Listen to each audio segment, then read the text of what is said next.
로마서 1장 5절부터 7절까지 제가 읽습니다. 그로 말미암아 우리가 은혜와 사도의 직분을 받아 그 이름을 위하여 모든 이방인 중에서 믿어 순종케 하나니 너희도 그들 중에 있어 예수 그리스도의 것으로 부르심을 입은 자니라. 로마에 있어 하나님의 사랑하심을 입고 성도로 부르심을 입은 모든 자에게 하나님 우리 아버지와 주 예수 그리스도로조차 은혜와 평강이 있기를 원하노라. 아멘. 그로 말미암아 그는 로마서 1장 4절에 있는 우리 주 예수 그리스도시니라. 예수님으로 말미암아, 예수님을 통해서, 그래서 사도로 누가 부르셨느냐 하면 우리 주 예수님께서 부르셨다는 것을 알 수가 있습니다. 그래서 1장 1절에는 예수 그리스도의 종 바울은 그렇게 나와 있지요. 예수님께서 은혜와 사도의 직분을 주셨는데 그들이 이 사람들 5절에는 우리가 그렇게 표현되어 있습니다. 우리가 그러면 사도 바울과 함께 복음의 직분을 감당하는 종들을 이야기하겠지요. 그래서 은혜와 사도의 직분을 받아 그 이름을 위하여 모든 이방인 중에서 믿어 순종케 하나니, 은혜와 사도의 직분 그럴 때에 이 은혜와 사도의 직분, 이것을 은혜하고 사도의 직분을 따로 나누기도 하고 합치기도 합니다. 이제 번역상에 이제 문제가 되어지기도 하고, 실제로는 은혜와 사도의 직분 그럴 때에 어떤 의미를 정확하게 가지고 있는가 그렇게까지 알기는 좀 어려운 면이 있습니다. 그래서 우리가 성경 전체적으로 어떻게 이것을 번역하고 해석하게 될 것이냐 하는 부분에는 얼마든지 다소나마 다양성이 있다는 부분을 생각해야 됩니다. 그래서 어떻게 해석하면 은혜를 통하여 사도의 직분을 받았다는 이런 일반적인 해석을 할 수도 있고, 혹은 은혜의 직분과 사도의 직분 그렇게도 말할 수도 있고, 혹은 은혜하고 사도의 직분을 떨어뜨려서도 이해할 수 있습니다. 사실은 뭐 이렇게 앞으로 로마서 강해를 하고 설명을 해 나갈 때에 일일이 그냥 구체적으로 이 어려운 부분까지는 제가 설명하고 다루지는 않겠습니다. 이렇게 해서 이 번역상이나 해석상에 큰 전체적인 말씀의 문맥과 줄기상 크게 정확하게 우리가 의미를 꼭 알아야 된다 하는 것이 아니나는 이렇게 은혜와 사도의 직분처럼 애매모호한 번역이나 해석과 이해가 가능한 오픈형, 이런 개방적인 이러한 의미적인 부분에 있어서는 제가 그렇게 논하지 않고 지나갈 테니까 그런 부분까지도 일일이 그냥 번역상의 문제, 또 헬라어 원어를 들먹이면서 이야기할 그런 필요성을 제가 느끼지는 않는다 하는 이야기입니다. 그래서 어떠한 문장이나 단어 가운데 난해성이 좀 있다 할지라도 그것이 전체 로마서를 저술을 했고 로마서를 기록하게 하신 복음을 증거하시는 하나님의 입장, 관점에서 그런 것이 별로 중요하지 않게 보이는 부분들에 있어서는 제가 그렇게 집착해서 이야기하지 않겠습니다. 그것이 성경을 연구하는 시간이고 공부하는 시간이어서 번역상의 문제도 충분히 살펴볼 수도 있고, 또한 여러 가지 주석들의 관점들까지 살펴볼 수 있는 시간이라면 제가 그런 부분까지도 살펴보면서 이야기하겠지만, 굳이 말씀을 짧은 시간에 강의해야 되는 입장에서는 그렇게 하지 않는다는 이야기입니다. 실제로 또 제가 로마서를 강의하든지 어떤 성경을 강의하든지 간에 강의하는 본문을 가지고 그 본문 속에 있는 모든 의미를 이야기할 수도 없습니다. 단지 그냥 전체적인 로마서 강의라 그러면 로마서의 흐름상 중요한 부분을 짚고 넘어가는 것이지, 오히려 어떨 때는 로마서의 다른 본문을 가지고 제가 다른 설교를 할 때에 그 본문을 더 깊이 있게 다루는 부분도 많을 수밖에 없다는 사실입니다. 그래서 전체적인 흐름과 문맥상, 로마서의 흐름과 문맥상 강해를 하고 지나가는 것이지 완벽 강해라는 건 없다는 것은 꼭 생각하셔야 됩니다. 완벽한 성경의 설명이나 그에 대해서 다 구구절절히 모든 단어마다 모든 그러한 어구마다 다 다룰 수는 없게 되어집니다. 그래서 주님께서 은혜와 사도의 직분을 주셨고, 이 사도 바울을 포함한 혹은 이제 바나바 혹은 또 디모데 이런 또 신라 이런 하나님의 사람들이 포함될 수 있겠지요. 이러한 하나님의 사람들이 은혜와 사도의 직분을 받았다 하는 것입니다. 은혜를 받았다, 또 은혜와 플러스 사도의 직분을 받았다 그렇게 볼 수 있고, 은혜를 통하여 사도의 직분을 받았다 이렇게도 번역될 수 있고 이해될 수 있습니다. 그 이름을 위하여 사도 바울이 살아나가는 삶이 또한 다른 사도들이나 혹은 다른 주의 종들이 살아나가는 이유가 그 이름을 위하여다 하는 이야기입니다. 사도 바울이 성령의 감동을 따라 로마서를 기록하는 것도 주 예수님의 이름을 위하여 그런 것이지 자신을 드러내려 하거나 자신의 영광을 위해서 그런 것은 아니게 되어집니다. 전 시대의 주의 종들의 문제점들이 많이 있는데 그 중에 하나의 문제점은 그런 것입니다. 주님의 이름을 위한다는 명목 속에서 자신의 영광을 드러내는 경향들이 많이 있는 것이 사실은 문제가 되어집니다. 자신의 영광을 위한다는 것, 자신의 이름을 드러내는 것이지요. 그러면서 물론 그 사람들의 신앙과 삶이 더러워지고 꾸중꾸려질 수밖에 없는 사단에게 공격할 만한 빌미를 주는 경우가 아주 많습니다. 사람들은 누구든지 본성상 자신을 드러내고 싶어하고 인정받고 싶어하고 그리고 많은 사람들에게 존경받고자 하는 이러한 욕구가 본성상 가지고 있습니다. 그런데 그러한 육체의 본성, 옛 본성을 거스리고 살아야 하는 것이지 그 옛 본성을 따라서 사람들에게 인정받고자 하는 인생과 삶을 살아나간다면 얼마나 어리석은 사람이 되겠습니까?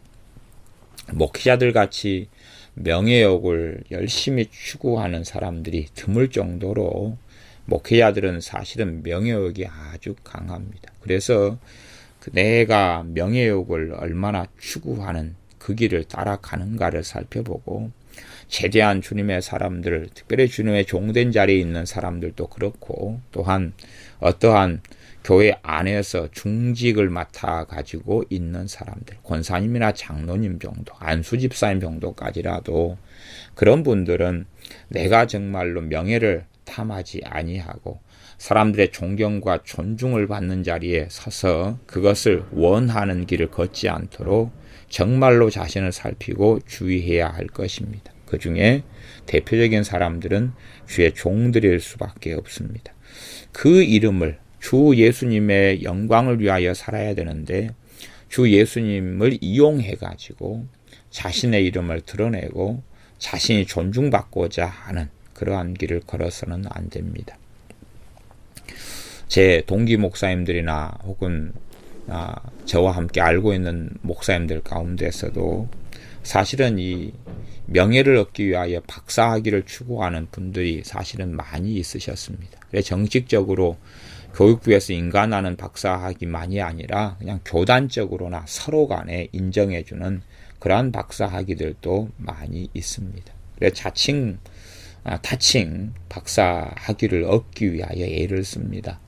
최소한은 그런 영예가 있을 때에 사람들에게 내 양력을 드러내놓을 수 있고 혹은 어떤 단체의 회장이 되고 단체의 높은 직급을 가지기를 원하기도 합니다. 그래야지 명함이라도 쓸 수 있고 양력이라도 할 수 있고 또 객원 교수라도 신학교 교수의 타이틀을 가지기를 또 많이 원하는 경향들이 있습니다. 왜냐하면 신학교 교수라 그러면 박수 쳐주고 인정해주고 야, 저 사람은 지성이 있어. 학문이 있어, 저 사람은 뭘 깊이 있게 알고 있어 하는 인정을 받기 때문에 그렇습니다. 그래서 목회자들인 우리들 같은 경우는 박사학위에 그렇게 목을 메고 좋은 학교의 학위에 그렇게 목을 메고 또한 신학교 교수였다는 타이틀에 많이 목이 메고, 그까지는 안 되면 이제 방법 중에 하나가 있지요.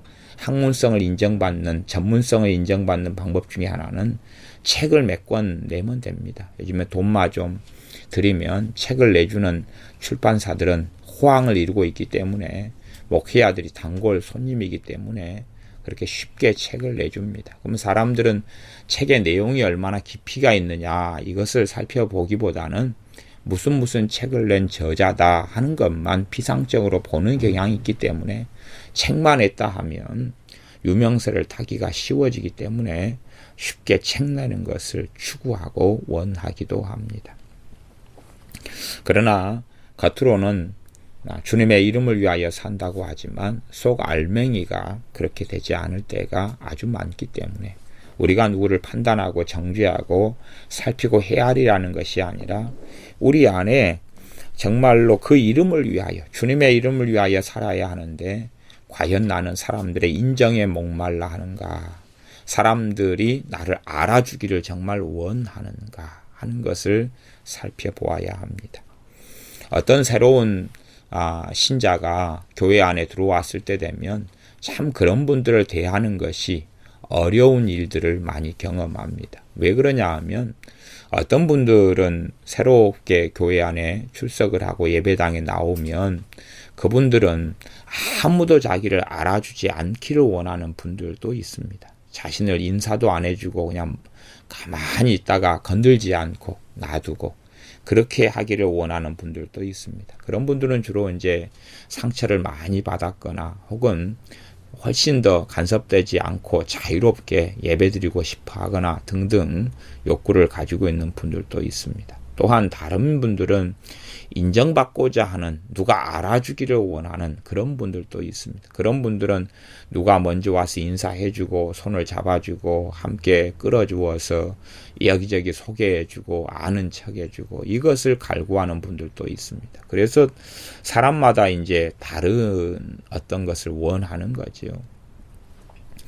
그래서 스스로 누가 알아주지 않으면 이 교회는 상처가 없다, 이 교회는 사랑이 없다, 왜 나를 알아주지 않는가, 왜 나를 모른 채 하는가, 외면하는가, 다 자기 있는 자기 일에 다들 바쁘네, 그렇게 생각하는 분들도 있고, 또 인사해주고 반갑게 맞아주면은 이 교회는 왜 그렇게 하는가, 가만 나를 놔두면 안 되는가, 이런 분들도 있어서 새로운 분들이 올 때 되면 도대체 저분은 무엇을 원하는가 하는 이 양극단성을 가진 분들이 종종 있으시기 때문에, 가운데 정도 있으면 이래도 괜찮고 저래도 괜찮고, 또 이렇게 또 대우받아도 큰 문제 없고 저렇게 대우받아도 큰 문제가 없는 분들은 상관이 없는데, 이 양극단성을 가진 분들도 종종 있기 때문에 어렵습니다. 우리가 사람의 인정을 갈구하게 되면 그로 말미암아 상처를 얼마든지 받을 수 있고, 그 상처라는 것은 정상적인 것이 아니기 때문에, 우리의 미성숙함 때문에 오는 것이기 때문에 주님 앞에 섰을 때는 책망을 받을 수밖에 없는 것이 될 것입니다. 우리가 사는 것은 주님의 이름을 위하여 사는 것이지, 우리가 존중받고 인정받고 높임받고 사랑받기 위하여 사는 것이 예수님의 사람들의 삶은 결코 아닙니다. 은혜와 사도의 직분을 받아 그 이름을 위하여 모든 이방인 중에서 믿어 순종케 하나니, 모든 이방인들입니다. 모든 이방인들.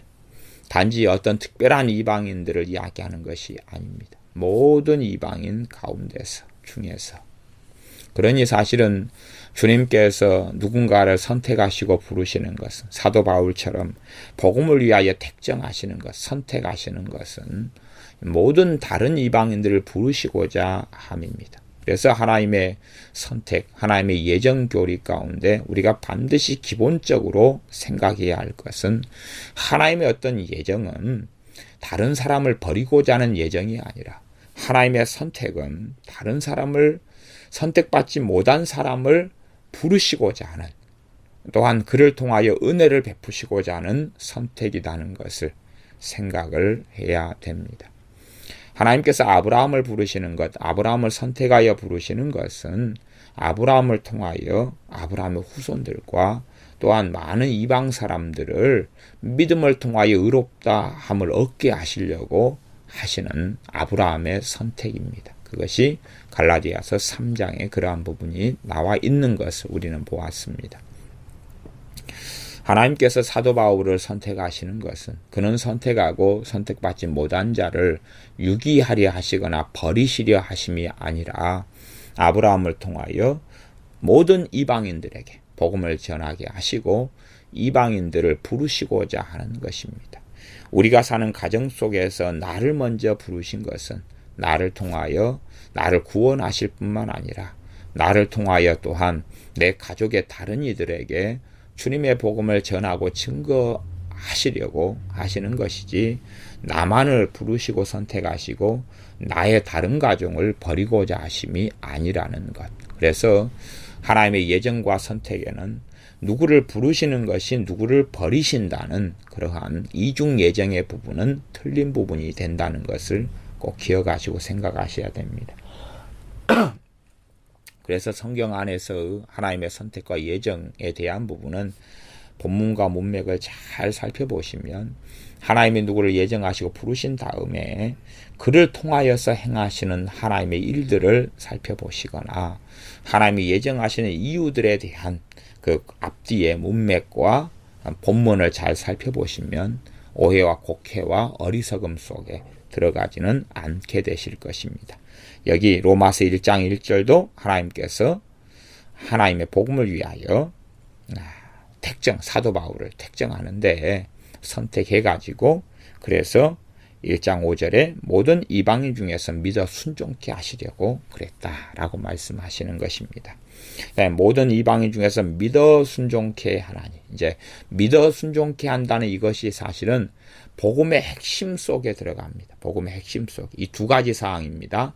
믿어 순종케 하나니 이것을 나누면 믿게 하고 그 다음에 순종케 하고 믿어를 믿고로도 이렇게 번역할 수 있습니다. 믿고 순종케 하나니.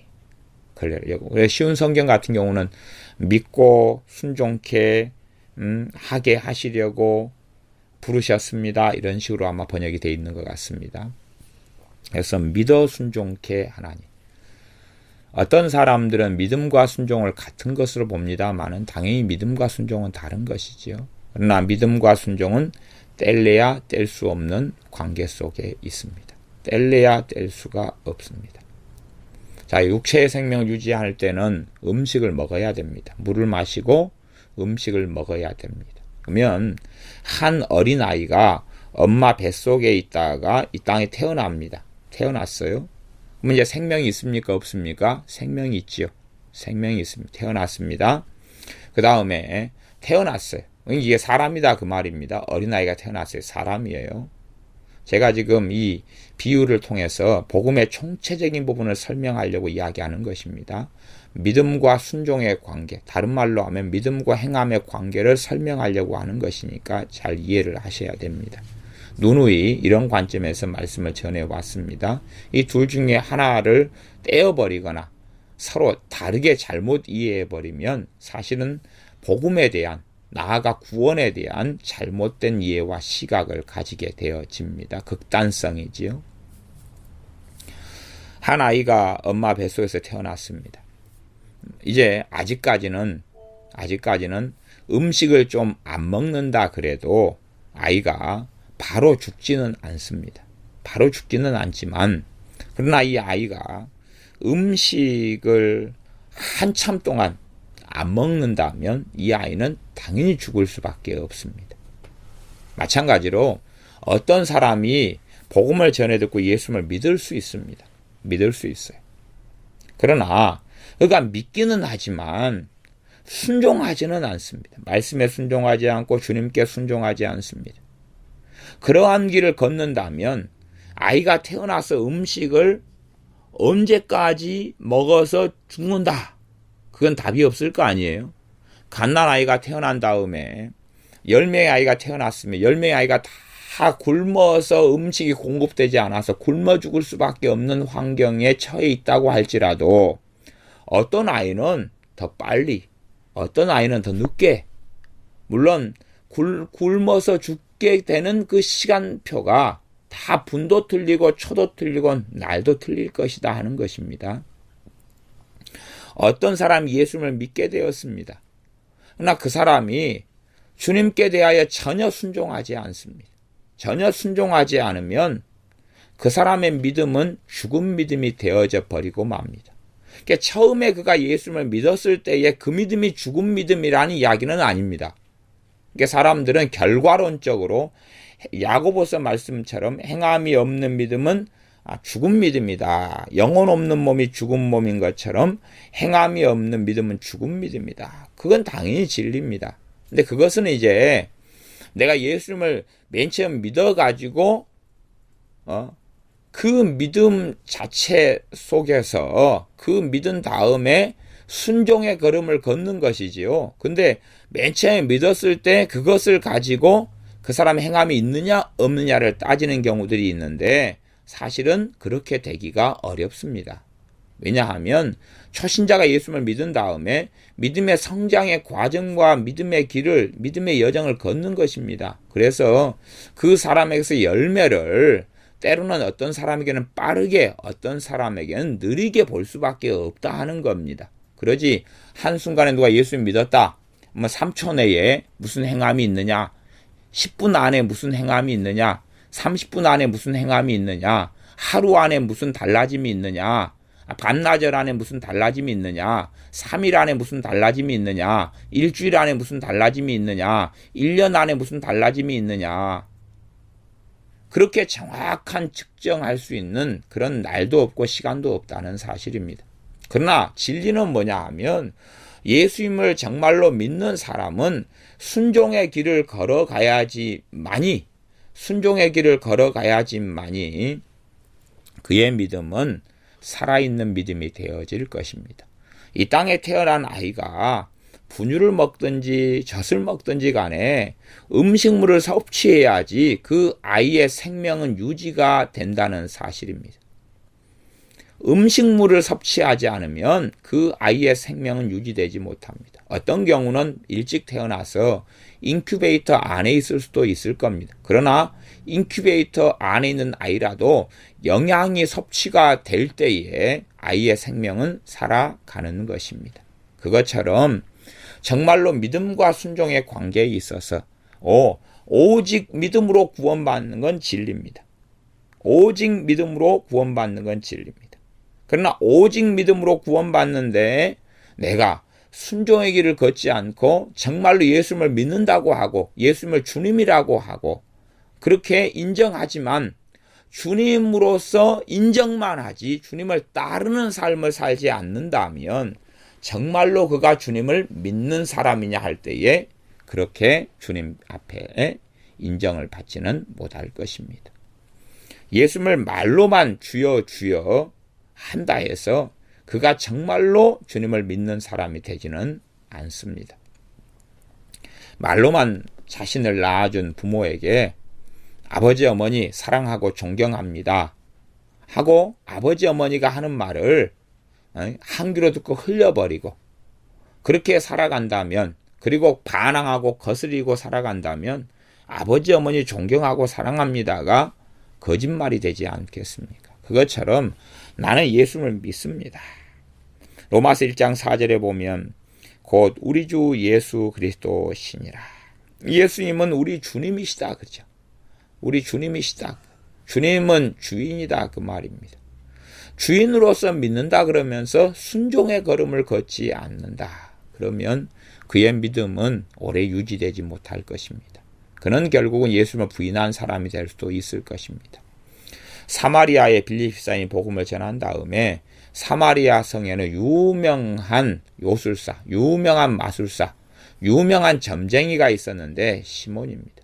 시몬인데 이 사람이 유명하게 요술, 마술, 주술을 행하고 살아갔는데 이 사람이 빌립 집사님의 전도를 들은 다음에 예수님을 믿고 빌립 집사님을 전심으로 따랐다고 사도행전에 기록되어 있습니다. 그러나 베드로 사도와 요한 사도가 와서 성령님께서 임하시기를 기도해 줄 때에 이는 돈을 주면서 이런 성령님을 임하게 하는 받게 하는 이러한 권능을 자신에게 돈 주고 팔아라 그랬습니다. 이때에 사도 베드로가 성령 충만하여서 이야기합니다. 이 분기되는 내가 관계될 것이 없다라고 했다는 사실입니다. 이 마술사 시므온은 주님을 거슬렸고 주님을 거절했고 주님을 부인했다는 사실이 되고 맙니다. 그의 입술로서는 예수를 믿는다 그랬지만 실제의 삶에서는 돈과 탐심과 탐욕과 자신의 영광이 자신에게 최고 중요했습니다. 마찬가지로 1만 달란트에 대한 비유에서 주님께서 말씀하시는 것처럼 1만 달란트 탕감받은 사람이 탕감받아서 가다가 자신에게 100데나리온 빚진 동관 친구를 만나서 그에게 빚 갚으라 하면서 목살을 잡고 쥐고 흔들면서 감옥 속에 집어 넣어버렸을 때에 주인이 다시금 1만 달란트 탕감해준 종을 불러서 너 다시 1만 달란트 갚아라. 홀이라도 남김없이 갚기 전에는 나올 수 없다라고 말씀하시면서 감옥 속에 넣어버리셨습니다. 그것처럼 우리의 인생과 삶 속에서 우리는 예수님을 믿지만 그러나 나아가 이제 반드시 순종의 걸음을 걸어야 됩니다. 그래서 이 로마서 전체의 복음의 내용 속에서는 믿음을 통하여 무슨 일이 벌어지는가, 또 나아가서 믿는 사람이 어떤 순종의 걸음을 걸어야 하는가, 이 두 가지가 전체 복음의 내용을 구성한다. 그렇게 설명할 수가 있습니다. 무엇을 믿는가? 주님을 어떻게 믿는가? 믿음을 통하여 무슨 일이 벌어지는가? 믿음을 통하여 하나님께서 어떻게 계획하셨는가? 믿음은 어떤 것인가? 믿음의 내용은 무엇인가? 나아가서 믿는 사람이 이제 단지 믿는 것만으로 충분한가? 물론 구원에 대해서 믿는 것으로 충분하다고 그럽니다. 그러면 이제 그 믿음이 정말로 주님께서 인정하는 살아있는 믿음이 되려면 혹은 그 믿음을 가지고 있다 그러면서 믿음의 길을 걷는데 믿음의 시간과 여정을 걷는데 그가 이제 실제의 삶 속에서 그의 믿음을 증명하고 입증해야 됩니다. 야고보서 말씀에는 믿음이 행함과 함께 일하고 행함을 다른 말로 하면 순종으로 바꿀 수 있습니다. 그냥 내가 쓰레기를 버리는 행함을 순종이라고 말하지는 않잖아요. 어떤 행함입니까? 하나님의 말씀대로 사는 행함을 이야기하는 것이니까 그것을 말로 바꾸면 순종이다 말할 수 있습니다. 그렇게 주님을 실제의 삶 속에서 실제 상황이 닥치고 일이 벌어진 다음에 내가 정말로 주님을 부인하느냐 주님을 따르느냐 하는 삶, 그 부분에서 주님을 따르는 것을 순종이라 그럽니다. 그래서 말씀에는 믿어 순종케 하나니 그럽니다. 사도의 직분, 은혜와 사도의 직분을 받아가지고 믿게 하고 그것만으로 끝난 게 아니다는 사실입니다. 믿게 하고 또 무엇하게 합니까? 순종하게 한다는 사실. 믿게 하고 순종하게 합니다. 사도 바울인 자신에게 순종하게 하는 게 아니라 주 예수님께 주님께 순종하게 돕고 섬긴다는 이야기입니다. 그리고 이방인들은 예수님을 믿는 사람들은 예수님께 순종하는 삶을 살아야 한다는 사실입니다. 유감스럽게 많은 믿는 사람들이 얼마나 될런지는 모르겠습니다. 근데 많은 신앙 연수가 있는 사람들이 아마 지옥에 갈 수 있을 것입니다. 왜냐하면 많은 믿는 사람들이 예수님을 믿지만 예수님께 순종하는 삶을 살기보다는 예수님을 믿는 그냥 하나의 종교로 만들어버리고 나머지는 자신의 인생과 삶을 도와주는 예수님으로 믿고 살아가는 경우가 너무나 많기 때문에 그렇습니다. 그들의 신앙의 여정 속에 도대체 무슨 일이 벌어졌는지는 모르지만 최소한은 요한계시록에서 주님께서 자신의 제자 요한에게 나타나셔서 소아시아의 7교회에 대해서 말씀하신 상황들 가운데 최소한은 5교회에 벌어졌던 일이 벌어지고 있는 중이든지 벌어졌든지 하는 것 같습니다. 그래서 주님에 대한 에베소 교회처럼 처음 사랑을 버려버렸든지 라오디아 교회처럼 차갑지도 뜨겁지도 아니한 그러한 주님께서 토하여 내치리라 했던 그런 사람들이 주님에 대한 사랑도 없고 주님에 대한 간절함도 없고 주님을 위하여 살아가는 것도 없는 그러한 이상한 신자도 아닌 사람들이 되어져 버렸든지 그러한 책망받은 5교회에 벌어진 일들이 현 시대에는 더 많이 벌어지지 않았을까 싶습니다. 소아시아에 있는 7교회는 초대교회에 이어진 교회였고 아직도 예수를 믿는 것 때문에 핍박을 받았던 교회도 그렇게 잘못된 길을 걸을 수 있었다면 현 시대처럼 부요와 풍부 속에 예수를 믿는 것이 핍박을 가져오지 않는 시대 속에 살아가는 한국 교회라면 얼마나 더 쉽게 잘못된 길로 걸어갈 좋은 여건이 되겠느냐 하는 것입니다. 그래서 유감스럽게 많은 믿는 사람들은 주님께 순종한다고 하지만 순종보다도 예배도 하나의 주술과 사술로 만들고 기도도 자신의 욕구와 욕망을 이루기 위한 것으로 만들어서 많은 사람들이 한때 얼마나 좋아했던 기도가 있습니까? 지금도 아마 기독교 서점 같은 데 가면 그에 대한 많은 것들을 파는 것 같습니다. 야베스의 기도 같은 거. 야베스의 기도에 대한 책들, 그에 대한 카드들, 이런 것들 참 많이 팔잖아요.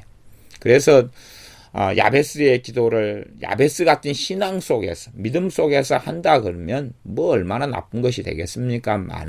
그러나 야베스가 주님을 경외했고 야베스가 하나님을 사랑했던 길은 걷기는 원치 않고 야베스가 받고 누렸던 복의 복은 받고 싶은 거지요. 그래서 야베스의 기도로 주술처럼 주문처럼 계속하면서 언젠가 나도 혹은 신속히 내게도 야베스가 누렸던 환란이 다 없어지는 그러한 일을 내게도 주십시오 합니다. 많은 사람들이 그러면서 예수님을 위하여 그 이름을 위하여 살기보다는 주님께 순종하기보다는 사실은 알맹이로 들어가면 주님께 자신에게 순종해 달라고 요구하는 것입니다. 내 어려운 삶을 주님 도와주십시오 그럽니다. 물론 우리 어려운 삶을 도와달라고 주님께 기도하는 것은 지극히 당연한 이야기입니다. 그러나 그것은 부수적이고 부가적인 이야기가 되어지는데 우리의 인생과 삶에 그걸 부수적인 이야기가 아니라 핵심적인 이야기로 삼아서 내 행복을 위해서 주님께 기도하고 내 복지를 위해 기도하고 내 살아가는 인생과 삶의 명예를 위해서 내 영광을 위하여 주님의 영광이 아니라 내 영광을 위하여 살아가고 그것을 주님께 기도하는 그러한 것들로 우리의 삶이 가득해져 버린 경우가 많습니다. 과연 그러한 사람을 주님께서 내가 너를 안다라고 인정하시겠느냐 하는 것입니다. 그래서 미련한 5처녀와 지혜로운 슬기로운 5처녀, 10처녀가 다 주님을 기다렸다. 그럼 주님을 기다렸다는 이야기를 지금 우리식으로 표현한다면 주님을 믿었다 하는 이야기입니다. 그러나 미련한 5처녀는 기름을 준비하지 못했고 주님께서 오셨을 때에 주님을 맞이하는 자리에 있지 못하였습니다. 그리고 주님께서 문을 닫은 다음에 미련한 5처녀가 문을 열어달라 그랬을 때에 주님께서 나는 너희를 도무지 알지 못한다 그랬습니다. 그 미련한 5처녀가 기름을 준비하지 못했다 하는 것은 기름은 기본적으로 성령 하나님의 역사하심을 이야기하는 것으로 우리가 알고 있습니다. 그 성령 하나님의 역사하심, 충만하심, 이끄심, 인도하심 속에 살지 못했다는 것이고 성령 하나님의 역사하심은 주님과 나와의 관계, 주님과 믿는 이의 관계 속에서 역사하시는 분이 성령 하나님이신데 그 성령 하나님의 역사하심이 기름이 떨어져 갔다는 이야기는 점점 없어져 갔다는 이야기가 될 것입니다. 그러니 결국은 그들의 인생과 삶은 종교적인 예식은 있었고 종교적인 기도는 바리새인 서기관들처럼 일주일에 2번씩 금식하고 또한 하루에 3차례씩 기도 시간에 기도는 했는지 몰라도 주님께서 받으시는, 주님을 위한, 주님을 영화롭게 하기 위한 인생과 삶, 주님께 순종하는 삶은 되지 않았다는 것입니다. 그래서 갓난 아이가 태어난 다음에 그 다음에 일정한 동안에는 음식을 안 주어도 사는 것처럼 예수님을 영접하고 믿은 다음에 그 다음에 그 믿음이 바로 가짜가 되는 것은 아니라는 것입니다. 아마 그 상태 속에서 죽는다면 사고로 인해서 예수님 영접하고 오늘 영접하고 오늘 내일 어떤 사고와 불의의 사고로 죽는다면 구원받을 수 있을 것이다 하는 이야기입니다. 그가 그러나 내일을 살고 모레를 살고 다음 주를 살고 그 다음 달을 살면서 그가 과연 주님께 순종해 가는 걸음을 걷느냐 할 때에 이제 심각한 일이 벌어질 수 있습니다. 전에 우리 교회 다녔던 성도님 중에 한 분이, 할아버지 성도님 그런 분이 계셨잖아요. 예수님을 영접했습니다. 은혜를 받았습니다. 그리고 예수 믿는 게 좋고 기쁨이 왔습니다. 그리고 실제로 몸이 안 좋았을 때에도 기도해주면 성령 역사하시고 치유 가운데 역사하시고 하셨을 몇 달 동안의 시간이 있었습니다. 그러면서 이제 1년, 2년, 3년 시간이 흘러갔던 것 같습니다. 그리고 어느 때가 되어져서 그는 다시금 제사 문제 속에 들어가기 시작했습니다. 제사 문제 속에. 가족의 무덤을 만들고 제사 속에 들어가고. 그래서 제가 명절 때나 말씀을 전하면서 물론 그분의 상황을 제가 알지 못하고 그랬지요. 상관없이 우상숭배가 얼마나 심각한 것이냐. 우상숭배를 그치라. 제사 문제 같은 건 다 그치고 정리를 기본적으로 하셔라 하는 말씀을 듣고 그분은 시험에 들고 말았습니다. 왜냐하면 왜 제사를 저 목사는 멈추라 하느냐. 왜 제사를 지내지 못하게 하느냐. 그 전에 은혜를 받았을 때는 그것이 거스림이 안 되었었어요. 그분에게 있어서. 그 당연한 것이었습니다. 그러나 그의 마음속에 실제로 삶 속에 주님께 순종해가는 여정과 삶은 살지 않았습니다. 그리고 어느 때가 되니까 다시금 그 나이 드신 그분의 마음속에 제사가 마음을 사로잡고 말았습니다. 그래서 그 설교를 듣고 난 다음에 그분은 시험에 빠져서 이제 가족들이 하는 이야기가 저에 대해서 막 욕하고 막 그렇게 계속 했다는 이야기를 제가 들었습니다. 그리고 이제 예배당에 나오고 신앙생활을 그치셨죠. 그래서 그러한 길을 또 그렇게 하니까 이제 아내 되셨던 또 우리가 전도했고 예수를 믿었던 아내 되시는 집사님까지도 이제 남편을 따라서 그렇게 되어지고 말았습니다. 그런 것이 믿어 순종케 한다는 믿음의 여정 속에 나타나는 일입니다. 예수를 믿기만 했다. 그러나 사실은 그가 순종의 길을 걷지 않을 때 이 믿음 자체가 사라져버리고 맙니다. 그러니까 언제 이 믿음 자체가, 이 바른 믿음, 순전하게 예수를 믿는 믿음 자체가 사라지는지는 모르겠습니다. 그건 사람마다 다르다 그런 말이죠. 그러나 실제적인 삶 속에서 예수를 부인해 가면 부인해 갈수록 이 믿음은 신속하게 사라져버리겠죠. 그 다음에는 남는 것은 명목상의 믿음이고 이름만의 믿음이 남습니다. 그래서 이 두 가지를 정확히 알고 균형을 이루어야 됩니다. 행함으로 구원받는 것은 결코 아니란 이야기입니다. 또 야고보서 말씀도 행함으로 구원받는다는 이야기를 하고 있지 않습니다. 믿음으로 구원받는데 정말로 그 믿음은 살아있는 믿음이어야 된다 하는 이야기를 하고 있는 것입니다. 그러지 믿음하고 행함을 짬뽕시켜서 이야기하고 있는 성경 야고보서는 아닙니다. 믿음과 행함을 따로 이야기합니다. 따로 이야기하기 때문에 믿음이 행함과 함께 일하고 행함이 믿음과 함께 일한다고 이야기하는 겁니다. 서로 돕는 것이지요. 돕는 것이. 그런 부분을 이야기하는 것입니다. 우리가 불을 때우게 되고 불을 피우게 되면 불이 살아있을 동안은 불인데요. 자, 불을 장작에다가 나무에다가 불을 피운다 그러면 불이 계속 살아있으려면 무엇을 공급해야 됩니까? 나무나 땔감을 공급해야 될 것 아닙니까? 땔감을 공급해야지. 공급되지 않은 상태에서는 그 불이 언제 죽을지 모르지요. 언제 죽을지 몰라요. 그런 것처럼 믿음과 순종의 관계는 뗄 수가 없는 관계입니다. 내 영혼과 육체가 관계가 떨어지면 사람은 죽는 것이에요. 죽는 것처럼 믿음과 행함, 믿음과 순종은 뗄 수가 없는 관계입니다. 그럼에도 불구하고 행함으로 구원받는 건 아니고 오직 믿음으로 구원받습니다. 오직 믿음으로 구원받는데 행함이 필요 없다. 그게 될 수가 없죠. 왜? 예수님을 내가 주님으로 믿으면서 주님을 안 따른다는 것은 그의 믿음이 가짜란 이야기 아닙니까? 그러나 행함이 누군가에게는, 순종이라는 게 누군가에게는 시간이 걸리는 일이기도 하다는 이야기입니다. 누군가에게는 더 빨리, 누군가는 오늘 믿었는데 오늘 제사 문제를 다 정리해버릴 수도 있다는 이야기입니다. 제가 아는 어떤 분은 그렇게 하시더라고. 오늘 예수님 믿었는데 오늘 제사 문제를 다 정리해버리시더라고. 참 바르게 믿는 분이죠. 근데 어떤 분은 우리 교회 집사님 가운데 그런 분이 있지 않습니까? 오늘 예수님 믿었는데 제사 문제를 정리하는 데까지 유감스럽게 한 20년이 걸리더만요. 20년. 그런 동안에 하나님의 복음 별로 못 누리고 시험만 당하고 비극만 당하고 어려움만 당하고 그렇게 사는 병들어 아픈 몸을 가지고 20년의 세월을 보내는 것입니다. 물론 그분의 믿음이 성의 역사도 약하고 흐릿하고, 그러나 불신자는 아니었습니다. 그런 20년이라는 시간이 흘러도 제사 문제를 정리한 것 아니겠습니까? 물론 그것 때문에 마음의 번뇌와 고통을 당하는 것이지. 그래서 이런 부분을 어떤 것은 단적으로 그냥 이런 행함이 없으니까 이런 불신자다, 이렇게 단순하게 정의 내릴 수 없는 문제라는 걸 제가 이야기하고 있는 것입니다. 그러나 정말로 그가 주님을 사랑하는 게 뜨겁다면, 정말로 그가 뜨겁다면 어떠한 순종과 어떠한 행함은 빨리 나타나겠지. 그래서 그러나 반드시 순종의 길을 걸어갈 때만이 그의 믿음은 살아있는 믿음이 될 것이고, 그의 믿음은 성장해 갈 것이고, 그의 믿음은 강하여져 갑니다.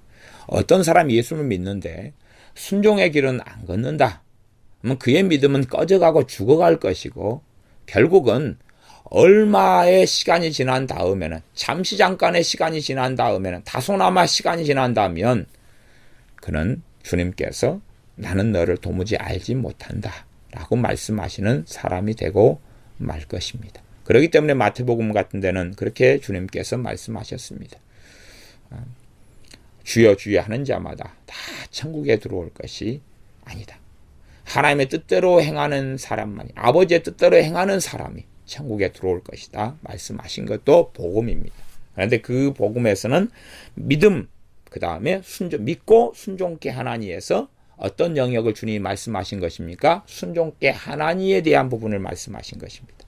주로 요한복음 같은 경우는 두 가지가 다 나와 있어요. 복음의 진수가 있는 요한복음에는 믿고에 대한 부분이 굉장히 많이 나와 있고, 그 다음에 순종케 하나니, 순종에 대한 부분도 굉장히 많이 나와 있어요. 이 두 가지를 다 연결시켜 가지고 복음을 전하는 부분이 이 로마서다 하는 이야기입니다. 그래서 믿고 순종케 하는 부분, 믿어 순종케 하는 부분, 이 두 가지가 복음의 전반적인 요소에 들어가지.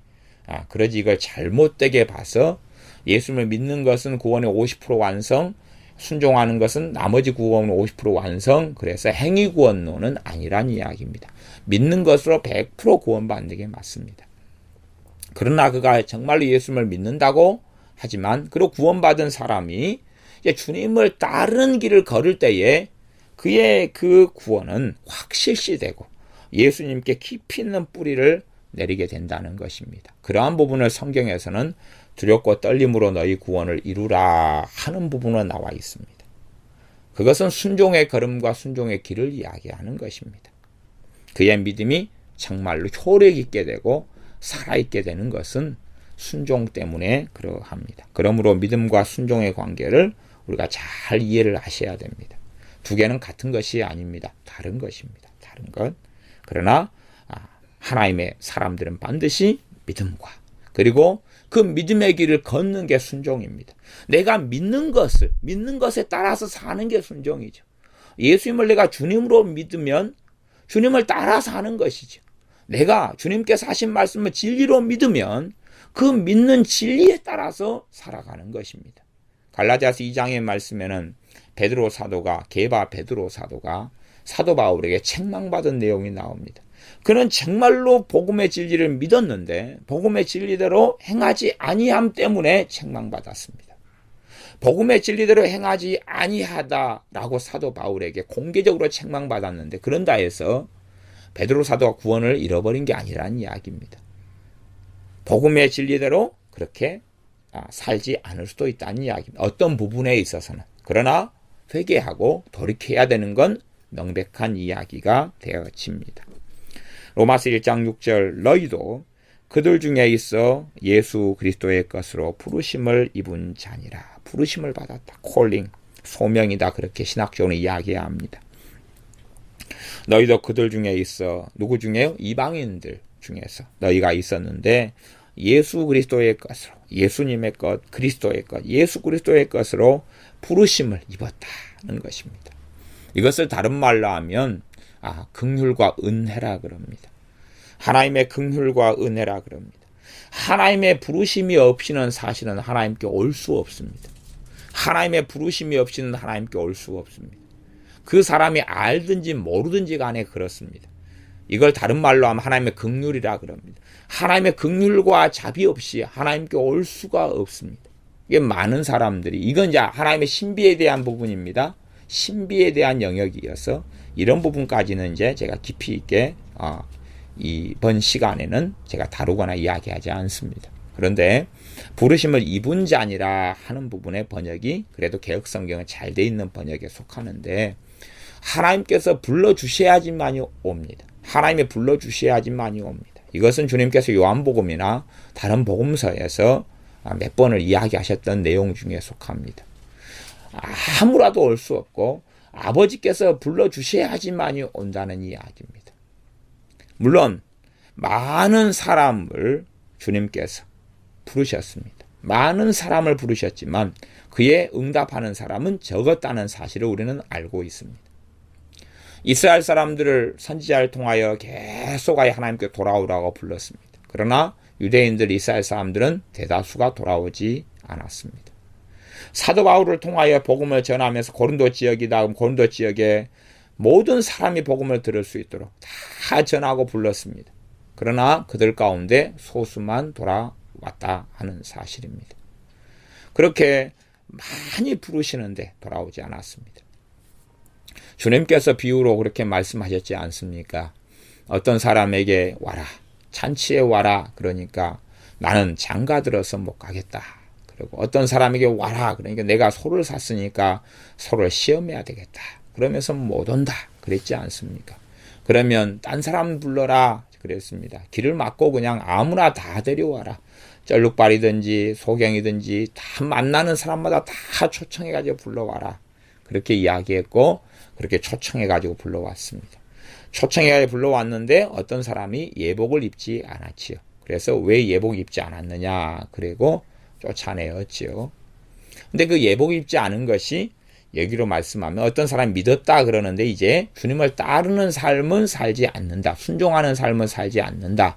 하는 그런 걸로 이야기할 수 있습니다. 그러니까 두 가지 가운데 다 불렀는데. 그리고 실상은 그렇습니다. 누가 길재난 거지나 노숙자를 불렀는데 누가 예복을 가지고 있겠어요? 예복을 가지고 있으려면 부자가 가지고 있을 거 아니에요? 근데 본래적으로 하면 정말 왕궁이라든지 이런 귀족의 지방 같은 데서는요. 그런 이야기가 있다 그럽니다. 저도 책에서 본 내용입니다. 누가 이렇게 중요한 예식 자리에, 잔치 자리에 딱 참여하게 되면 그 손님을 위해서 손님용 예복을 준비해 놓는다 그러더라고요. 그래서 씻을 물을 주고 예복을 준비해 준다 그럽니다. 그것은 주인이 준비하는 것입니다.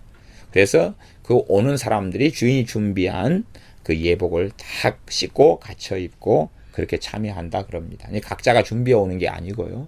그렇게 했는데 그 어떤 사람은 주인이 준비해 준 그 예복을 입지 않았다는 사실입니다. 그리고 있어서 그러니 묻는 것이 왜 예복을 안 입었느냐라고 묻는 것 아닙니까? 그러는 거지. 가난한 사람들을 불러왔는데 예복을 누가 가지고 있겠습니까? 길 지나가는 사람을 불시에 만났는데 예복이 어디가 있겠느냐 하는 것입니다. 주인이 준비해 준 예복을 안 입은 것이지요. 그것처럼 어떠한 사람 예수를 믿는다 그러는데 이제 예수 그리스도로 옷 입으라. 그렇게 되면서 예수님으로 옷 입고 예복을 입어야 됩니다. 또 나아가서 예수님을 주님으로 믿으면 그 주님을 따르는 길과 여정을 걸어야 한다는 사실입니다. 그것이 요한계시록에서는 이 세마포인데 세마포는 성도들의 행실이다. 성도들의 정결한 행실이다. 그렇게 말씀하고 있습니다. 그래서 성경에는 두 가지의 세마포, 두 가지의 예복을 이야기하는 부분이 있습니다. 믿음으로 입게 되는 예수 그리스도라는, 우리 주 예수님이라는 예복이 하나. 그래서 믿고 이 부분에 속하는 예복. 그다음 순종케 하나님에서 이야기하는 우리가 주님을 앞에 거룩하게 살고 정결하게 살고 주님을 기쁘시게 하는 삶을 사는 그 성도들의, 믿는 사람들의 정결한, 거룩한, 아름다운 행실의 삶, 그것이 또한 예복이 되는 두 가지 부분. 이 두 가지를 잘 균형을 이루게 믿음과 행함과의 관계 속에서 이해를 잘 해야 된다라고 제가 전에도 말씀을 했습니다. 예수 그리스도의 것으로 부르심을 입은 자니라. 주님께서 사실은 불러주지 아니하셨으면 우리는 주님께 나올 수 없었습니다. 그렇기 때문에 우리가 내가 스스로 주님께 나왔노라 그렇게 말할 수가 없는 것입니다. 나를 불러주셔서 나는 주님의 부르심에 응답하여서 온 것입니다. 나를 불러주셔서 온 것이기 때문에 나를 불러주시고 내게 믿을 마음을 주시고 내게 부드러운 마음을 주셔서 예수님을 찾게 하고 부르게 했던 그 은혜에 우리는 감사할 수밖에 없습니다. 물론 많은 사람이 부르심을 받았는데 거절했죠. 거절했습니다. 그런데 우리에게는 은혜가 있기 때문에 우리가 응답할 수 있는 것입니다. 하나님이 나를 불러주신 게 은혜인데 그 은혜가 내게 있기 때문에 내가 거기에 화답할 수 있는 것입니다. 그러지 내게 귀를 주셨기 때문에 내 귀로 소리를 들을 수 있다 하는 겁니다. 내게 눈을 주셨기 때문에 눈으로 볼 수 있다 하는 것입니다. 그것처럼 나를 불러주셨기 때문에, 은혜로 불러주셨기 때문에 우리가 거기에 화답하고 응답할 수 있다는 사실입니다. 어떤 선생님이 그랬습니다. 맛있는 아이스크림을 사가지고 왔어. 근데 아이스크림이 2개밖에 없어요. 그래서 아이들에게 그랬습니다. 누가 먹을래? 그래서 줘요. 그리고 둘이가 대답해서 아이스크림을 먹었습니다. 그러면 누가 먹을래라고 불러줬고 아이스크림을 선생님이 가지고 왔기 때문에, 그리고 불렀기 때문에 거기에 응답할 수 있었다는 사실이지, 응답했다는 것 자체가 행위에 속한 것이 아니라는 것입니다. 오히려 은혜를 받아들이는 것에 속하는 것이지요. 이방인 중에서 예수님의 것으로 우리를 불러줬습니다. 자, 그 다음에 이제 1장 6절을 잘 보셔야 됩니다. 예수님의 것으로 부르심을 입은 자니라 했지만 그 앞에 예수 그리스도의 것이라는 단어가 나왔죠. 그러니까 사람들은요, 예수님을 내 것으로 삼으려고 그러는데, 우리가 예수를 믿는다는 것은 누구 것이 됐다는 이야기입니까? 예수님 것이 됐다는 거거든요. 예수님 것이 됐다는 겁니다. 이게 지금 복음입니다. 복음.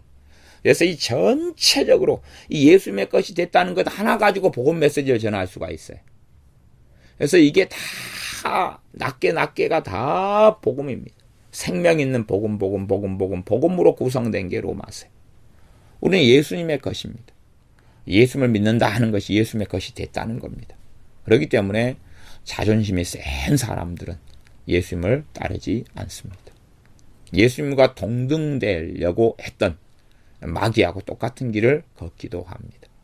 내가 예수님께 속하였다는 걸 인정하지 않습니다. 나는 예수님의 소유가 됐다는 걸 인정하지 않습니다. 그래서 로마에 있는 믿는 사람들에게 너희는 예수님의 것이냐? 너희는 예수님의 것이다. 너희는 예수님의 소유다. 너는 예수님의 것으로 부르심을 받았다라고 전하고 있는 것입니다. 아마 로마에 있는 어떤 교인들은 자존심이 상했을지도 모르겠습니다. 과거의 로마에는 자유인이 적었고 노예나 종이 많았습니다. 그렇기 때문에 자유인, 로마인 가운데 자유인은 프라이버시가 어마어마하게 강했지요. 지금 우리 시대에는, 대한민국이라는 시대에는 노예나 종이나 머슴은 없습니다. 다 자유인이죠. 자유인입니다. 좀 과거로 흘러가면 이 대한민국 한민족 반만년 역사 속에서 양반, 상민, 계급주의, 귀족, 평민, 노예라는 계급주의가 반만 역사의 대한민국 땅을, 이 한반도 한민족 역사를 지배해 왔습니다. 그 속에서 누가 양반이다. 그런 계급적인, 귀족적인 서열이다. 그런 경우에 얼마나 프라이드와 자존심이 강하겠습니까? 그런데 이제 이 로마인들 가운데 어떤 사람에게는 너희는 그리스도의 것이라 그랬어요. 그러니까 이 자유인들이 속한 사람은 얼마나 기분이 나쁘겠습니까? 자기는 대단한 프라이드를 가지고 있어요. 나는 대단한, 그 당시에 로마의 시민권자는 드문데 로마의 자유인, 로마에는 노예가 더 많았다는 이야기도 있습니다. 그런데 이 가운데 자유인이고 로마 시민권자가 있으면 아니 내가 예수님의 것이다니, 예수님이 나한테 구원을 주는 것은 내가 받겠다, 예수님이 나를 위해 십자가에 죽어주신 건 난 믿겠다, 내 죄를 담당해 주신 건 믿겠다. 그러나 나는 예수님의 소유는 아니다. 내가 누구 소유가 되겠느냐? 내가 집에서 돌보고 있는, 내가 데리고 있는 노예만 해도 100명이 넘는데 내가 그 노예 가운데 하나단 말이냐? 예수님의 소유다, 예수님의 것이다 그러면 예수님의 노예다 그 말이거든. 예수님의 소유다 그 말이거든. 내가 이 사람을 소유하고 있고 저 노예, 저 남종, 저 여종을 소유하고 있는데 이제 내가 예수님의 소유가 된단 말이냐? 그것이 예수님을 믿는 의미라면, 그것이 예수님을 믿는 길이라면 나는 그 길을 걷지 않겠다. 그렇게 되는 사람들도 있고 시험에 드는 사람도 있지 않았겠습니까? 실제로 주님을 많은 사람들이 공생애 때 믿었습니다. 주님을 믿었어요. 주님을 믿는 사람들에게 주님께서 말씀을 계속 전하셨습니다. 그런데 문제는 주님이 말씀을 전하면 전할수록 사람들이 시험에 든다는 사실이 문제가 됩니다. 말씀을 전하면 전할수록 시험에 듭니다. 아, 이것은 어렵도다. 내 피를 먹고 내 살을 먹는 자마다 영생을 얻었나니 아, 어렵도다. 그래서 주님을 믿는 사람들 가운데 많은 사람이 떠나가니라 그랬습니다. 떠나갈 때 주님께서 제자들에게 너희도 가려느냐? 사도 베드로가 영생의 말씀 여기에 이 싸움에 우리가 어디로 가리까? 안 갑니다. 우리는. 딴 사람은 다 떠났는데 우리는 안 가겠습니다. 라고 대표로 이야기합니다. 그것처럼 주님의 말씀을 들으면 들을수록 사람들이 시험에 듭니다. 복음의 진리가 가장 기본적인 복음, 예수님께서 우리 위해서 보라 세상죄를 지고 가는 하나님의 어린 양이로다. 아, 감사해. 내 죄를 짊어지셨으니 감사해. 좋아, 좋아. 내 기도에 응답해 주신 다음에 너무 좋아, 감사해. 환난 중에 나를 건져주신 다음에 너무 좋아. 내게 천국을 주신 다음에 너무 좋아, 좋아. 너네 이제 예수님을 위해 살아야 돼. 와, 그건 어려운데, 그건 하기 싫은데. 누구보다도 예수님을 사랑해야 돼. 돈보다도, 집보다도, 가족보다도, 남편보다, 아내보다, 자식보다, 부모, 형제보다, 너 생명보다 예수님을 사랑해야 돼. 예수님을 사랑하는 거에 비춰보면 너 생명도, 너 육체적인 생명도 미워해야 돼. 너 복지를 미워하고 싫어해야 돼. 때로는 예수님을 위하여 가난한데 비천한데도 있어야 돼. 아, 그건 싫어, 그건 싫어, 그건 싫어.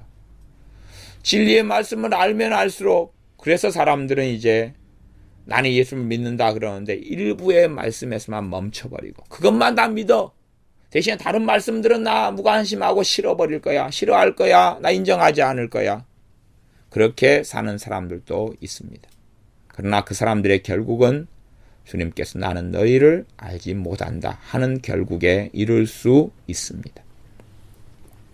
많은 믿는 사람들이 그래서 하나님 말씀을 상고하지 않고 묵상하지 않습니다. 왜냐하면 자신이 걷는 길에 주님이 걸리적거릴 때가 많으시거든요. 자신이 걷는 길, 자신이 걷는 인생과 자신의 삶에 너무나 바쁘고 내가 사는 삶도 힘들어 죽겠는데 주님을 위해서는 어떻게 사냐? 내가 주님을 위해 살려면 조건이 있다. 어떤 노숙자를 보았더니 그래요.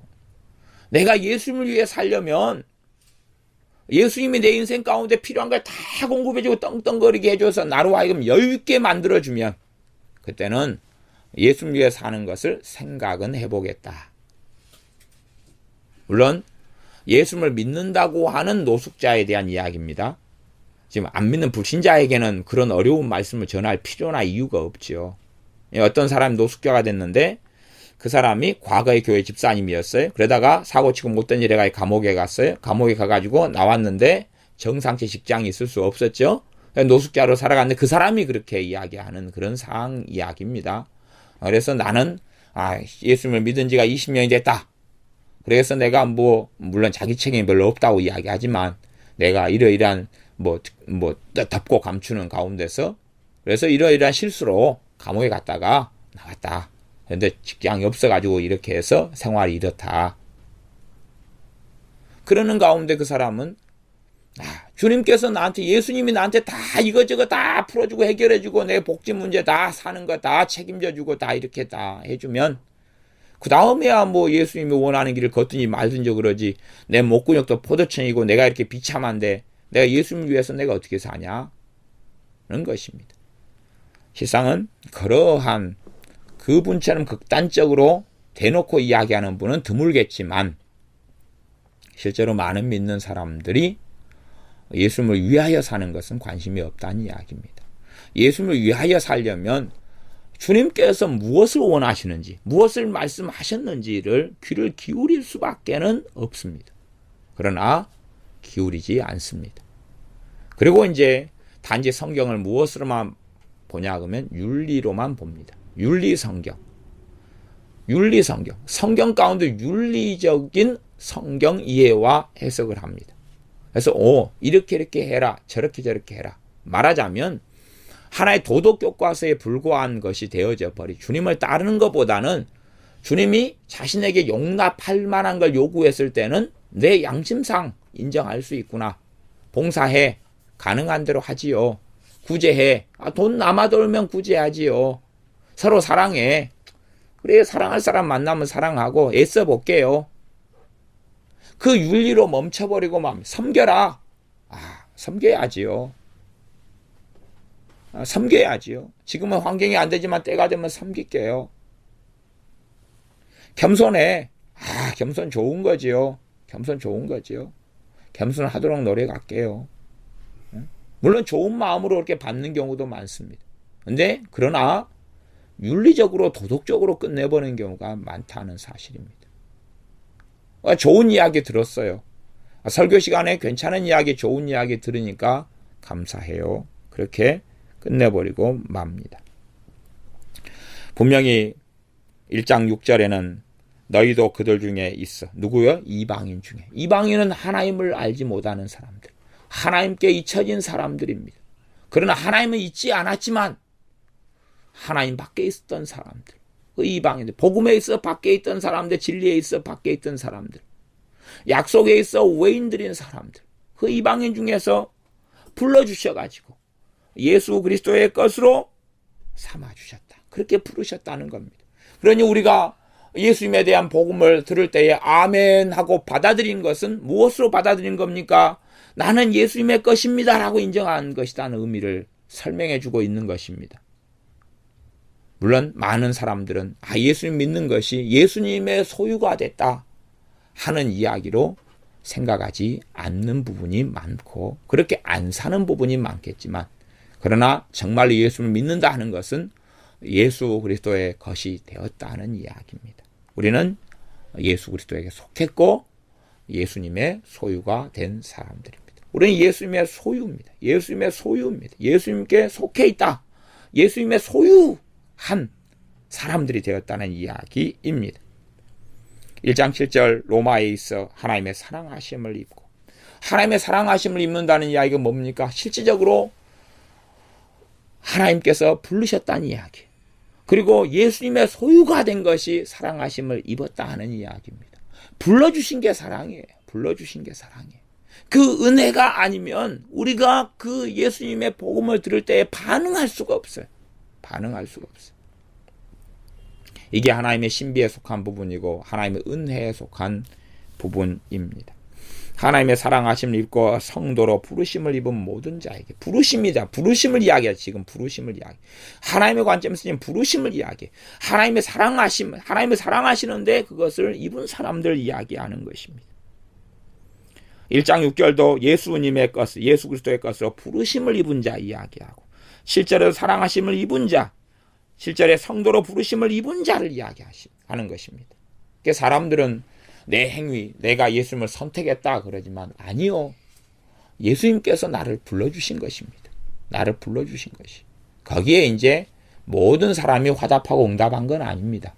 불러주셨지만 거기에 응답한 사람이 있고 거기 거절한 사람이 있고, 어떤 사람은 불러주셨는데 네 가지 땅의 비유로 말씀하셨죠. 돌밭 같은 경우는 받아들여가지고 기쁨으로 말씀을 받고 잠깐 믿다가 말씀이 인하여 핍박이 일어난 때는 이제 그 신앙과 믿음을 등져버리는 이야기를 했지 않습니까? 또 어떤 사람은 가시던 불밭처럼 돼서 천국 복음이라는 씨앗을 받아가지고 있다가 근심과 염려와 세상 유혹과 재리의 시험에 빠져가지고 예수님을 부인했다라고 이야기하지 않습니까? 그것처럼 부르심을 입었는데 그 길을 끝까지 걸어가는 사람이 있고 안 걸어가는 사람도 있다 하는 것입니다. 부르심을 입고 그걸로 끝은 아닙니다. 선택을 받고 그걸로 끝은 아닙니다. 그건 끝은 아니에요. 그래서 하나님의 선택을 운명론으로 보면 그건 잘못된 예정론이 되어집니다. 하나님이 선택했다. 그러니 무조건 천국이야. 10년 뒤, 20년 뒤에도 천국이야. 구원받아. 그건 잘못된 예정론, 운명론을 이야기한 것입니다. 그래서 많은 예정론에 대한 설명이 결국은 운명론과 유사하게 되는 일들을 실제로 칼빈주의 신학교들에서, 물론 저도 칼빈 신학교 출신입니다만은 칼빈주의 계열의 신학교에서 극단적으로 잘못 해석되는 일들이 아주 많은 것을 보아왔습니다. 예정론은 결코 운명론이 아닙니다. 또한 잘못된 예정론, 이중예정 같은 건 잘못된 예정론에 속합니다. 하나님께서 누구를 예정하시고 선택하시고 불러주신 것은 누구를 멸망시키기 위한 것이 아니고 그를 통하여 더 많은 사람들을 구원하시기 위함이고, 하나님 누구를 불러주시고 예정하셨다는 것이 그가 주님을 부인할 가능성도 없어졌다는 이야기가 아니라, 또한 그가 그가 순종의 길을 안 걸어도 된다는 이야기가 아니라, 그가 순종의 길을 걷는 그가 주님을 따르는 여정을 당연히 걸어야 한다는 것을 포함하고 있는 이야기가 되어진다 하는 것입니다. 그래서 성도로 부르심을 입은 모든 자에게 하나님 우리 아버지와 주 예수 그리스도로 조차 은혜와 평강이 있기를 원하노라. 참으로 놀라운 것은 그렇습니다. 성령 하나님께서 우리에게 임하셨습니다. 그러나 성령 하나님께서 자신의 영광을 위하여 살지 않으십니다. 우리 주님께서 성령 하나님에 대하여 그렇게 소개하셨습니다. 그분은 내 영광을 가지고 알리시겠습니다. 그랬습니다. 그래서 이 땅에서는 우리 주 예수님의 이름으로 행하시는 분이 성령 하나님이십니다. 때로는 아버지 하나님의 이름으로 행하시는 분이 성령 하나님이 되십니다. 그래서 1장 7절에는 성령 하나님이 빠져 있어요. 마태복음 28장에는 세례는 아버지와 아들과 성령님의 이름으로 주라. 그래서 삼일체 하나님이 나와 있는데 1장 7절에는 하나님 우리 아버지로부터 은혜와 평강이, 아버지로부터, 조차 그 말은 부터 그 말입니다. 하나님 우리 아버지로부터 은혜와 평강이, 우리 주 예수님으로부터 은혜와 평강이. 그래서 은혜와 평강을 누가 주신다 그럽니까? 하나님 아버지께서, 우리 주 예수 그리스도께서 은혜와 평강을 주신다고 말씀하는 것입니다. 실제적인 사역은 성령님께서 하시죠. 그러니까 아버지 하나님께서 누구를 통해서요? 성령님을 통하여. 우리 주 예수님께서 성령님을 통하여 하시는 것들이 정말로 많습니다. 대부분 그러하기도 합니다. 그런데 성령 하나님께서는 자신을 감추시고 아버지 하나님의 영광을 위하여, 우리 주 예수님의 영광을 위하여 그렇게 행하시는 분이 삼일체 하나님 가운데 삼위 되시는 성령 하나님의 이 땅의 삶 속에 자신을 낮추심이십니다. 아버지 하나님께서 사랑하셔서 그 아들을 보내시고 그 아들은 자신을 비우고 종의 형체를 가지고 자신을 낮추셨습니다. 마찬가지로 이 땅의 삶 속에 죄인들과 함께 연약하고 허물 많은 우리와 함께 거하시는 성령 하나님께서는 자신을 낮추시고 비우셔서 더러운 우리와 거룩한 성령 하나님께서 함께 하시는 것입니다. 그래서 우리의 삶 속에서 은혜와 평강이 있기를 원하노라 이렇게 사도 바울이 기도하고 구하는 것은 아버지 하나님의 은혜와 평강으로, 우리 주 예수님의 은혜와 평강으로 우리가 믿음의 여정을 끝까지 걸어갈 수 있기 때문에 그렇습니다. 그분의 은혜와 아버지의 은혜와 예수님의 은혜로 인하여 우리는 주님 앞에 든든히 설 수가 있습니다. 그렇기 때문에 내가 이렇게 했노라, 선줄로 생각하는 자 넘어질까 주의하라 하는 말씀을 기억하면서 내가 이렇게 섰노라, 내가 이렇게 이러노라 라고 자고할 수 없습니다. 어떤 사람이 정말 주님을 많이 닮았으면 그는 주신 은혜를 더 많이 받아들인 것이었을 뿐입니다. 주시는 아버지께서 주시는 평강을, 우리 주 예수님께서 주시는 평강과 은혜를 더 많이 받아들였기 때문에 그러합니다. 은혜 주는 이가 없는데 어떻게 은혜를 받겠습니까? 평안을 주시는 이가 없는데 어떻게 평안을 받겠습니까? 그러니 우리의 신앙의 원천과 근원은 사실은 아버지 하나님, 은혜 주시는 아버지 하나님과 우리 주 예수님으로부터, 그걸 실제적으로 우리 삶 속에 실행하시는 성령 하나님으로부터 은혜와 평강을 받고 누려서 우리가 예수님 안에 거하는 삶을 사는 것입니다. 기도하겠습니다. 우리를 이방인 중에서 예수 그리스도의 것으로 우리 주 예수님의 소유로 불러주신 아버지 하나님께 감사를 드립니다. 그러므로 우리의 삶 속에서 우리가 예수님을 참으로 믿고 또한 단지 입으로 믿고 주님을 따른다고 멈춰버리며 가식하며 유선하지 아니하고 실제인 생활과 삶 속에서 주님께 순종하고 주님을 따르는 삶을 살게 하여 주시옵소서. 우리에게 은혜를 주시는 주님을, 아버지 하나님을 찬양하고 찬미합니다. 실제로 이것을 우리의 삶 속에 이루어 주시는 성령 하나님을 찬미합니다. 그러므로 우리가 우리에게 주시는 은혜를 잘 헛되이 보내지 아니하고 흘려보내지 아니하고 은혜를 따라서 주님을 뜨겁게 사랑하며 주님의 소유로 부르심 받았으니 주님을 위하여 사는 믿음의 여정을 걷게 하여 주시옵소서. 예수님의 이름으로 기도하옵나이다. 아멘.